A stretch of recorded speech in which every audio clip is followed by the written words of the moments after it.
why the fuck are we in Narnia, Reina? Why the fuck are you on A? Our fate is actually right.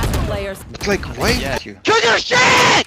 I'll tell you why! Cause you're shit! Does this seem familiar to you? Oftentimes in Valorant, you encounter someone who seems completely normal, and then a switch flips and they become the most unreasonable and toxic person you've ever met. What's going on, guys? My name's Fatal. I'm your average dog shit immortal player, and today I'll be going over toxic players and the strategies you can use to prevent and deal with them. Toxic teammates are somewhat of a plague in the gaming community. Whether it's Valorant, Counter-Strike, COD, you name it. They're loud, obnoxious, rude, sexist, and sometimes even racist. And when you encounter these people, you have to decide whether you're going to mute them to save your mental or try to see if they have any valuable comms if you feel like the game is salvageable. It almost feels like the effects of these people is inescapable. They can cause you to lose focus, make you feel unconfident, leading to bad performance. And even if they don't end up tilting you, they're certainly tilting your other teammates, which causes them to be toxic too, or just mute the whole team and end up throwing. But what if I told you that it doesn't matter? When it comes to players like these, there's always a root to their toxicity, and there's multiple factors to consider. It could be something from a past game that's leading to tilt queuing, an argue over a play where their ego gets hurt, or even something outside of the game that's affecting their mental. These are all things that you really can't do anything about.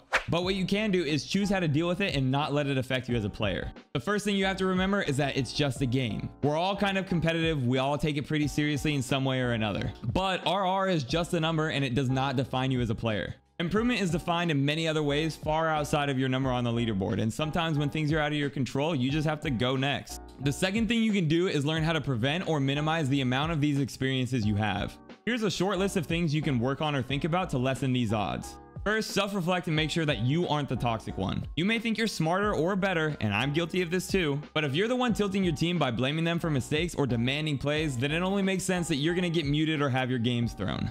Second is to learn how to relay information politely and calmly. Tone is everything, and most of us, including myself, will ask for util or positioning very aggressively. For example, if you're playing on Ascent and your teammate doesn't smoke tree, I hear a lot of people say, you need to smoke tree. That sounds pretty demanding. It's gonna make them not want to listen to you. But a good alternative is that the next time, if you just say, can you smoke tree on my call, in a calm tone, it comes off much less assertive and is way more efficient with getting your team to work with you and not against you. And for the third and probably most controversial thing, insta-locking. I only have one thing to say about this, and it's fine. Most people see insta-locking as having a small pool of agents and being forced on a role that they're not comfortable with. And technically that is correct. But the reality is you put yourself in that position by not learning how to diversify. You're not always going to get the agent you want, and it's important to have a second set of skills to fall back on so you can still provide value to your team. There are some major idiots out there, even in Immortal, that don't even know where or how to throw proper smokes.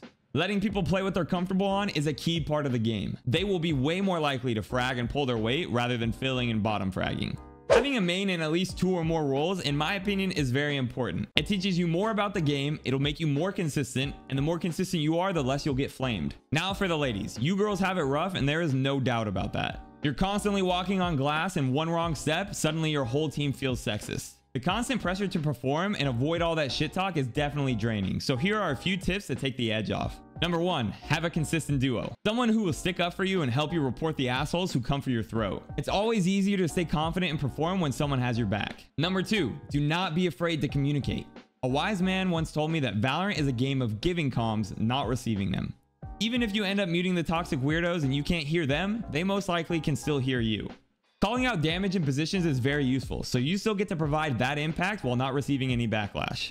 Number 3 is work on your minimap awareness. When you end up having to mute the whole team, you may not be able to get any information from your ears, but you still have eyes. If you pay attention to your teammates' positions and you look at your minimap enough, you can still position yourself pretty well and play around them. It's hard, but it's definitely doable. So let's recap. Toxic teammates, while they are shitty, are essentially unavoidable. People are unpredictable, and their reasons for being rude and unreasonable are almost never valid. But as long as you control yourself and your tone, you should see a decrease in encounters with said people. Sometimes they are normal until something sparks up their ugly personality. So you just have to make sure that you're doing everything in your power to keep the peace.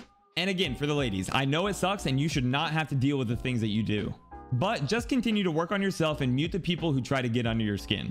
I know they're not funny, and you know they're not funny, and we both know that there's nothing they can or will say that's worth keeping them unmuted. Save your mental, but also try not to start off by being on guard all the time. We're not all bad. I hope you enjoyed this video, and if you like this style or found it helpful, please be sure to like and subscribe and hit that notification bell. Until next time, Fatal Glitch out.